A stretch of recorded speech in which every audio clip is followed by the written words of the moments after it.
Չարլի Քրքի սպանության տարածքում հիմա էլ գրանցվել է նոր միջադեպ։ Յութա նահանգի Մագնա քաղաքում ոստիկանությունը կանխել է վտանգավոր հարձակում լրագրողների դեմ։ Դեպքը տեղի ունեցել սպանությունից ընդամենը 1 շաբաթ անց։ Հետաքննությունը պարզել է, որ թիրախում եղել է Fox 13 News հեռուստաընկերության ծառայողական մեքենան։ Ոստիկանները մեքենայի տակ հայտնաբերել են ինքնաշեն ռումբ։ Ռումբը գործարկվել էր, սակայն անսարքության պատճառով չի պայթել։ Հատուկ մարմինները ձերբակալել են 2 տղամարդու։ Նրանց տանը իրականացված խոզարկության ժամանակ հայտնաբերվել է մեծ զինանոց, հրազեն, թմրանյութեր եւ զանգվածային ոչնչացման զենքի կեղծ նմուշներ։ Երկուսն էլ մեղադրվում են ահաբեկչության, սպառնալիքի եւ պայթուցիկների ապօրինի պահման մեջ։ Քննությունը հանձնվել է հետաքննությունների դաշնային բյուրոյին, քանի որ միջադեպը պաշտոնապես դասվել է որպես ներքին ահաբեկչության փորձ։ Իսկ այժմ կարճ այն մասին, թե ինչին կանդրադառնանք թողարկման ընթացքում։ Թեքսասում դեռևս շարունակվում են ցնցումները սպանված քաղաքական ակտիվիստի վերաբերյալ, ծաղրանքներ, մտահոգություններ եւ ձերբակալություններ։ Վաշինգտոնը կրկին Թրամփի ուշադրության կենտրոնում է։ Մայրաքաղաքի ճակերտավոր մաքրման աշխատանքները նոր թափ են ստացել։ Ամբողջ երկրով շարունակվում է հանցավորության դեմ պայքարը։ Գվարդիականները կտեղակայվեն մի քանի մեծ դեմոկրատ քաղաքներում։ Սպիտակ տունը խոցում է վենեսուելական նավեր եւ սրում կապերը Լատինական Ամերիկայի այլ երկրների հետ։ Պատճառների մասին կիմանաք րոպեներ անց։ Թրամփը փորձում է դադարեցնել Նյու Յորքի դաշնային ֆինանսավորումը, քաղաքում գալիք ընտրությունները հավանաբար թեժ են լինելու։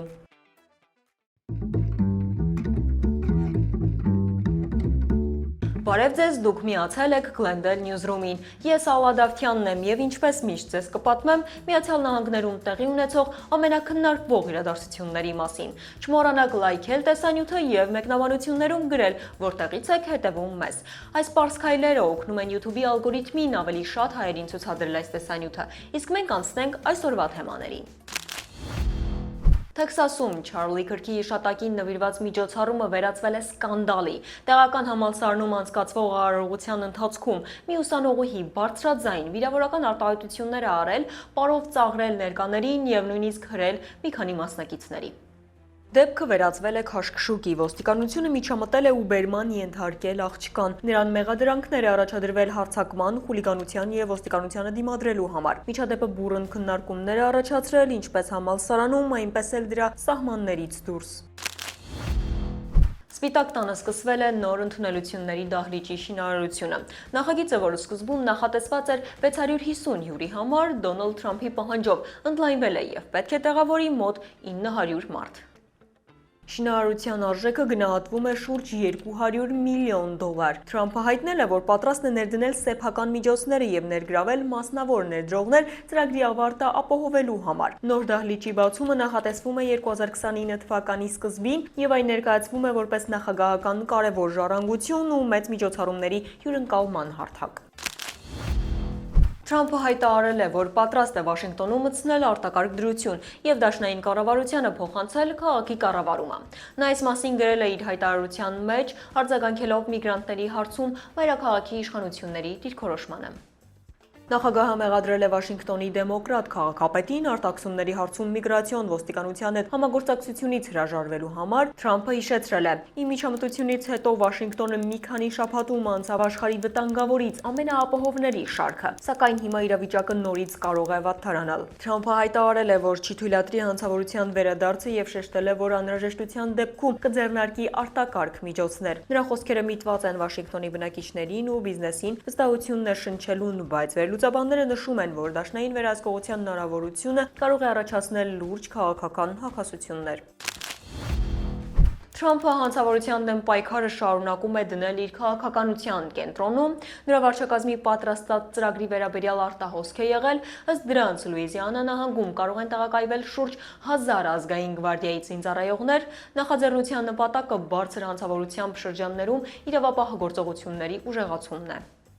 Տեղեկությունը հայտնում է Washington Post-ը հղում անելով Պենտագոնի նախագծային փաստաթղթերին։ Դեմոկրատների ղեկավարած քաղաքներում այսպիսի լայնածավալ տեղակայումները բողոքի ալիք են առաջացնում։ Միայն անցած շաբաթ Վաշինգտոնյան ցույցին մասնակցել էին մի քանի հազար մարդ։ Քաղաքական ընդդիմադիրները պնդում են, որ նախաձեռնությունը ավելի շատ ուժի ցուցադրություն է, քան իրական հանցավորության դեմ պայքար։ Ըստ փաստաթղթերի գվարդիականները պետք է աջակցեն Նոր Օրլեանի եւ Բատոն Ռուժի իրավապահներին զբաղվեն թմրավիճոցների վերահսկմամբ եւ տրամադրեն լոգիստիկ աջակցություն։ Պենտագոնը հիշեցնում է, որ արտահոսած փաստաթղթերը քաղաքականություն չեն։ Մինչդեռ Թրամփը արդեն հայտարարել է, որ պատրաստ է ազգային գվարդիա ուղարկել նաև Մեմֆիս եւ Թենեսի։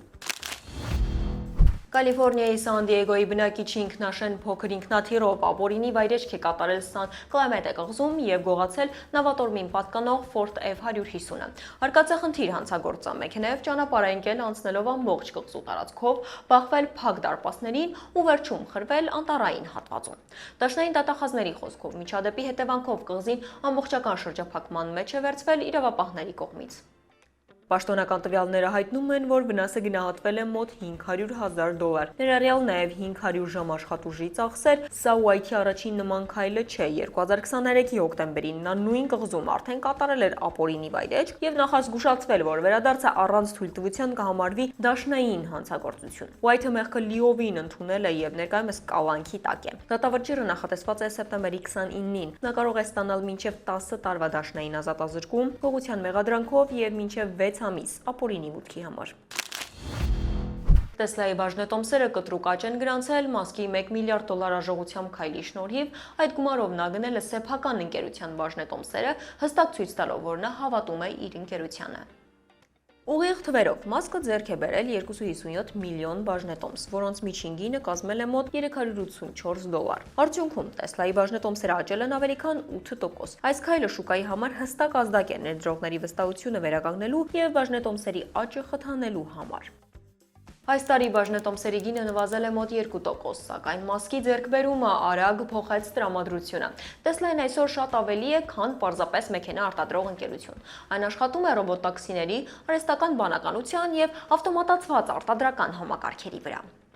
Մասկի անձնական ներդրումը ցույց է տալիս, որ նա շարունակում է կենտրոնացած մնալ տեխնոլոգիական նորարարությունների վրա, ամրապնդելով իր դիրքը ոչ միայն որպես գործադիր տնօրեն, այլև որպես ռազմավարական առաջնորդ։ Աշխարհում էլեկտրական մեքենաների շուկան շարունակում է արագ աճել։ Այս տարի այն հասել է մոտ 22% աճի, իսկ Տեսլան արդեն վաճառել է մոտ 1.2 միլիոն մեքենա։ Սա խոսում է ընկերության աճի եւ համաշխարհային շուկայի դինամիկայի մասին։ Մասկի այս քայլը ուղերձ է վստահության, նորարարության եւ ապագայի տեսլականի մասին։ Եվ վերջապես սա նաեւ հիշեցնում է, թե ինչպես մեկ մարդ կարող է ազդել շուկայի տրամադրության վրա։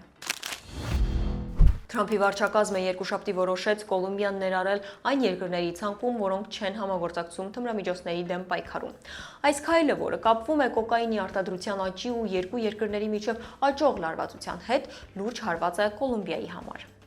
Կոլումբիայի նախագահը ցավով է արձագանքել Վաշինգտոնի որոշմանը, նա հիշեցրել է, որ տասնյակ ոստիկաններ, զինվորներ եւ քաղաքացիներ զոհվել են կոկաինի հոսքի դեպի ԱՄՆ կանգնեցնելու փորձերում։ Մեր բոլոր ջանքերը իրականում կոլումբիացիների համար չեն, այլ այն բանի համար, որ հյուսիսամերիկյան հասարակությունը կոկաին չօգտագործի, ընդգծեց Կոլումբիայի նախագահը։ Դոնալդ Թրամփը հայտարարել է ծովային բաց տարածքում տեղի ունեցած նոր ռազմական գործողության մասին։ Թիրախում հայտնվել են վենեսուելացի թմրավաճառները։ Սա արդեն երկրորդ նման հարվածն է վերջին 2 շաբաթում։ Թրամփի խոսքով հարվածի նպատակը ԱՄՆ ուղղվող թմրանյութերի հոսքը կանխելն էր։ Նախագահը մանրամասնեց, որ ամերիկյան ուժերը կանգնեցրել են մեծ քանակությամբ թմրանյութ տեղափոխող նավ, իսկ գործողության ընթացքում սպանվել է 3 անձ։ Նրա փոխանցմամբ օվկիանոսում հայտնաբերվել էին կոկաինի ու ֆենտանիլի խոշոր պարկեր, որոնք տեղափոխվում էին ապօրինի շրջանառության համար։ Թրամփը հայտարարել է, որ այս բեռը մահաբեր զենք է, որը թունավորում է ամերիկացիներին։ Նման քայլերը վկայում են թմրանյութերի մաքսանենգության դեմ պայքարում վարչակազմի կոշտ մոտեցման մասին։ Միաժամանակ դրանք մեծացնում են լարվածությունը Վենեսուելայի հետ։ Հարաբերություններում եւ ընդգծում, որ թմրամարտը ստանում է ավելի ու ավելի ռազմականացված բնույթ։ Մինչև թողարկման մյուս նորություններին անցնելը տեսնենք, թե ինչ է հրապարակվել մեր Facebook-յան էջում։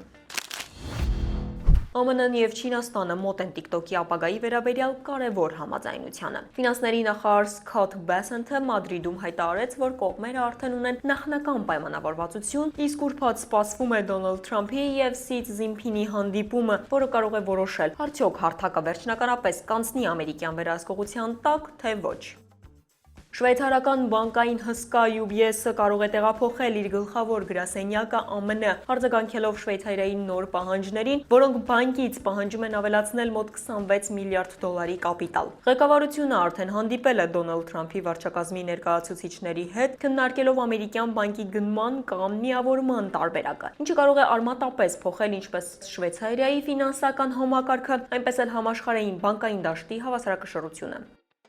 Չարլի Քիրքի սպանությունից հետո նրա գրքերն ու փոդքասթերը ռեկորդային արագությամբ բարձրացել են վաճառքի եւ լսումների ցուցակներում։ The Charlie Kirk Show-ն դարձել է Apple TV1 փոդքասթը, սպասվող գիրքն արդեն Amazon-ում ամենավաճառվածն է, իսկ նրա հիշատակին նվիրված Charlie երգը iTunes-ում զբաղեցրել է առաջին հորիզոնականը։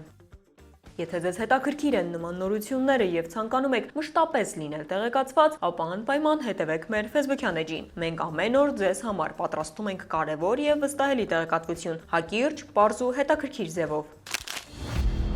Կալիֆոռնիացի շեֆ-խոհարարը 3 բանկ է թալանել 1 օրում։ Սան Ֆրանցիսկոյում ձերբակալվել է 62-ամյա Վալենտինո Լուչինով, նախկինում աշխատել է իտալական ռեստորանում։ Ոստիկանությունը արագ նույնականացրել է նրան եւ տեղափոխել Սան Ֆրանցիսկո շրջանի բանտ։ Լուչինին մեղադրում են գողության եւ գողության փորձի մեջ, գողացված գումարի ճշգրիտ չափը դեռ չի հաղորդվում։ Ակնատեսների պատմածն ու հարձակման ոճը թույլ են տվել քննիչներին արագ պարզել նրա ինքնությունը։ Հայտնի է, որ սա Լուչինի առաջին նման հանցագործությունը չէ։ 2018 թվականին նա արդեն թալանել էր բանկ, օդաճնշի ճատրճանակով եւ հափշտակել մոտ $18,000։ Այդ ժամանակ նա հայտարարել էր, որ հանցագործության գնացել էր իր ռեստորանի փակվելու պատճառով։ Նոր միջադեպը կրկին մեծ արձագանք է գտել Կալիֆոռնիայում։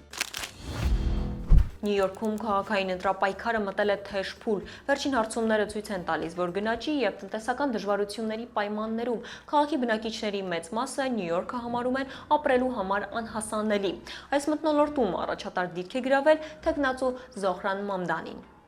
Հարցման արդյունքներով Մամդանին վստահորեն առաջ է անցնում այն ընտրողների շրջանում, որոնք առաջնահերթ են համարում փոփոխությունները։ Նա առաջատար է նաև ազնվությունն ու վստահելիությունը գնահատող ընտրողների մոտ։ Մինչդեռ նախկին նահանգապետ Էնդրյու Կուոմոն առավել աջակցություն ունի այն մարդկանց շրջանում, որտեղ հանցագործության դեմ պայքարը դիտվում է որպես գլխավոր խնդիր։ Հարցումները մատնանշում են նաև Դոնալդ Թրամփի գործոնի ազդեցությունը։ Մամդանի կողմնակիցների զգալի մասը կողմ է այնպիսի քաղաքապետի, որը կդիմակայի նախագահի քաղաքականությանը։ Իսկ Կուոմոն մնում է վստահելի ընտրություն նրանց համար, ովքեր կարևորում են կառավարության փորձը, սակայն այդ խումբը զգալիորեն փոքր է, քան փոփոխություններ պահանջողները։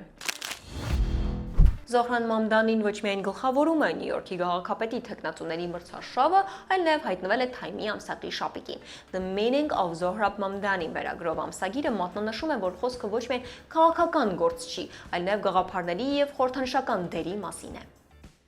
Թայմը նրան ներկայացնում է որպես փոփոխությունների խորհրդանիշ, ներգաղթյալների համայնքների հույսերի իրականացման մարմնավորում։ Շապիկի վիզուալ լուծումը նույնպես խորհրդանշական է։ Խիստ կոստյումով, ուշադրություն գրավող հայացքով ու ինքնավստահ կեցվածքով Մամդանին պատկերվում է որպես քաղաքական նոր ալիքի դեմք։ Այս հրապարակումը փաստում է, որ նրա դերը Նյու Յորքի տեղական քաղաքականությունից դուրս է եկել, դառնալով ազգային ու գաղափարական նշանակության կերպար։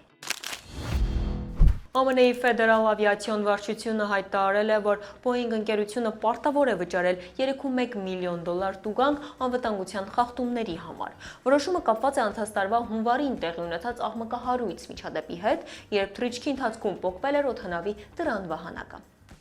Դեպքից հետո ֆեդերալ ավիացիոն վարչությունը ժամանակավորապես դադարեցրեց բոլոր MAX 9 ինքնաթիռների շահագործումը։ Արդյունքում չեղարկվեց ավելի քան 600 չվերթ, իսկ Boeing-ը ստիպված եղավ վճարել $160 միլիոն փոխհատուցում Alaska Airlines-ին։ Հետաքննությունը բացահայտեց լուրջ թերություններ արտադրական գործընթացում։ Ընկերությունը խոստանում է իրականացնել որակի վերահսկողություն ֆեդերալ ավիացիոն վարչության հսկողության ներքո, սակայն փորձագետների կարծիքով Boeing-ի նկատմամբ վստահությունը լրջորեն խաթարված է եւ դրա հետևանքները կարող են դեռ երկար ժամանակ իրենց զգացնել տալ ամբողջ ավիացիոն շուկայում։ Ամերիկյան աշխատաշուկան շարունակում է մնալ բարդ ու բազմաշերտ։ Վերջին պաշտոնական տվյալներով ԱՄՆ-ում ամբողջ զրույքով աշխատող մարդու միջին տարեկան եկամուտը կազմում է շուրջ 61984 $, իսկ շաբաթական միջին աշխատավարձը $1143։ Թվերը խոստումնալից են, սակայն բաշխվածությունը խիստ անհավասար է։ Աշխատավարձերի ամենախոշոր տարբերությունները նկատվում են նահանգների միջև։ Եթե Մասաչուսեթսում միջին տարեկան եկամուտը հասնում է մոտ $60690, ապա Միսիսիպիում այն հազիվ է հասնում $37500։ Տեխնոլոգիական ու ֆինանսական կենտրոն ունեցող նահանգները գրավում են բարձր վարձատրվող մասնագետների, մինչդեռ գյուղատնտեսական նահանգներում աշխատավարձերը զգալիորեն ցածր են։ ԱՄՆ-ում շարունակում է պահպանվել սեռային աշխատավարձային տարբերությունը։ Վերջին տվյալներով տղամարդիկ տարեկան վաստակում են միջինում մոտ $67704, իսկ կանայք շուրջ $56316։ Տարիքային առումով առավել բարձր վարձատրվում են 35-ից 54 տարեկանները։ Երիտասարդ մասնագետները հաճախ ստանում են զգալիորեն պակաս, իսկ տարեցները բախվում են սահմանափակ հնարավորությունների։ Իրավաբաններն ու բժիշկները ունենում են ավելի բարձր եկամուտներ, ծրագրավորողներն ու ինժեներները հատկապես սիլիկոնյան հովտում հաճախ ստանում են 6-անիշ գումարներ հավելյալ բոնուսներով։ Այսպիսով մասնագիտության ընտրությունը մնում է վճռորոշ եկամուտների մակարդակը ձևավորելու հարցում։ Գրանցված բուժքույրերի միջին տարեկան աշխատավարձը կազմում է մոտ $94480, միջնակարգ դպրոցի ուսուցիչներինը շուրջ $73800։ Ամբողջ երկրում տնային տնտեսությունների միջին եկամուտը ներկայումս հասնում է մոտ $83730, ինչը մի փոքր աճ է նախորդ տարիների համեմատ։ Այնուամենայնիվ, եկամուտների անհամաչափությունը շարունակում է խորանալ, բարձր եւ ցածր վաստակող խավերի միջև տարբերությունը մեծանում է։ Առաջիկայում տեխնոլոգիական ոլորտի զարգացումը կարող է ստեղծել բարձր վարձատրությամբ նոր աշխատատեղեր, սակայն դա չի երաշխավորում, որ բոլորը կկարողանան օգտվել այդ հնարավորությունից։ Լոս Անջելեսում սեպտեմբերի 15-ին անցկացվել է 77-րդ Էմmy մրցանակաբաշխությունը, որը համարվում է ամերիկյան հեռուստատեսության ամենակարևոր իրադարձություններից մեկը։ Միջոցառումը ոչ միայն պարգևատրել են տարվա լավագույն նախագծերն ու դերասանները, այլև հնչել են քաղաքական բնույթի կտրուկ հայտարարություններ։ Դերասան Բրայան Քրենսթոնը իր ելույթում Տոմ Հենքսին կատակով անվանել է «Destructive woke degenerate», հիշեցնելով նրա քննադատությունները Դոնալդ Թրամփի հասցեին։ Իսպանացի դերասան Խավիեր Բարդեմանը կարմիր գորգին հայտնվել է մաղեստինյան քուֆայով եւ հայտարարել, որ չի աշխատի այն ստուդիաների հետ, որոնք աջակցում են Գազայում պաղեստինցիների ցեղասպանությանը։ Ինչ վերաբերվում է մրցանակներին, ապա գլխավոր հաղթողը դարձավ Apple TV+-ի կինոստուդիա սերիալը, ստանալով 13 մրցանակ, Netflix-ի The Cameron-ը արժանացավ 9 մրցանակի եւ ճանաչվեց լավագույն մինի սերիալ, իսկ HBO-ի Balance Point-ը հաղթեց որպես լավագույն դրամատիկական սերիալ։ Գլխավոր դերակատար Նոա Ուայլին ստացավ լավագույն դերասան մրցանակը, իսկ 15-ամյա Օուեն Կուպերը դարձավ պատմության մեջ ամենաերիտասարդ Էմmy դափնեկիրը երկրորդ պլանի դերասանի համար։ Օրլանդոյում գտնվող Seven Bites ռեստորանի տերը Trina Gregory-ին 49 տեղանոց ավտոկայանատեղին տրամադրել է նկարիչներին որպես բողոք Ֆլորիդայի իշխանությունների կողմից փողոցային արվեստի արգելքի դեմ։ Գրեգորին նշել է, որ այս քայլը պատասխան է նահանգապետ Ռոն Դե Սանտիսի վարչակազմի որոշմանը, որով արգելվում է արվեստը խաչմերուկներում եւ մայթերին, եթե այն պարունակում է սոցիալական կամ քաղաքական ուղերձներ։ Բանն այն էր, որ տրանսպորտային ոլորտի աշխատակիցները ներկով ջնջել էին Օրլանդոյում գտնվող Pulse գիշերային ակումբի առջևից ածանագույն անցումը, որտեղ 2016-ին զանգվածային հրաձգության հետևանքով զոհվել էր 49 մարդ։ Արվեստը միշտ եղել է դիմադրության եւ բուժման ձև, եթե նրանք ջնջում են հպարտության խորհրդանիշերը, մենք ավելի շատ կստեղծենք։ Սա պարզապես ներք չէ, սա համայնք է, տեսանելիություն եւ սեր, ասել է Գրեգորին։ Նույն օրը Սարասոտայում եկեղեցու անդամները եւս ստեղծել էին 500 ոտնաչափ ծիրանագույն պատկեր։ Եթե դեռ չեք հասցրել դիտել մեր նախորդ թողարկումը, ապա կարող եք անցնել հղումով, որը կհայտնվի ձեր էկրանին։ Իդեպ երեք պատմել ենք Օկլահոմայի մագնիսական բլրի մասին։ Այնպես որ անցեք հղումով։ Ցանկանում եմ նշել, որ մեր թիմը բարձր է գնահատում ձեր լայքերը ու աջակցությունը։ Դա իսկապես օգնում է մեր նախագծի առաջխաղացմանը։ Այսօրվա համար պատրաստել ենք այսքանը։ Կհանդիպենք վաղը ժամը 5:30-ին։ Շնորհակալություն։